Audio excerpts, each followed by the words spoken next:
anasema katika Isaya 53:6,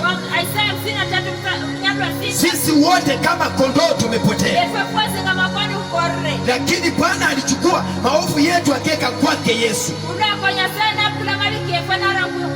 Lakini kila mmoja amechukua njia yake, kila mmoja amechukua dini yake, kila mmoja anafuata pasta wake.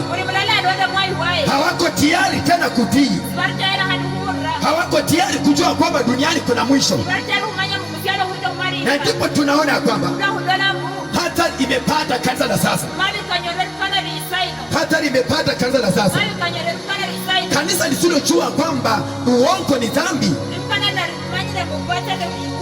Anania kafa kifo cha uchungu, na wakati mke wake Safira alikuja, yeye alipokuja ile roho ilimuua mume wake, tena inakuja kumuua yeye.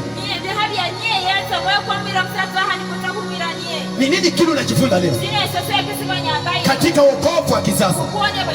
Tena wokovu wa kisasa, wokovu mpya.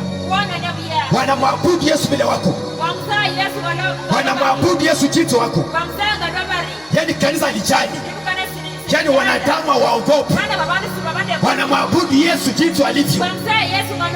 Anania akafa, Safira mke wake akafa kwa ajili ya kutomwogopa Mungu, kwa ajili ya kutomwogopa Yesu.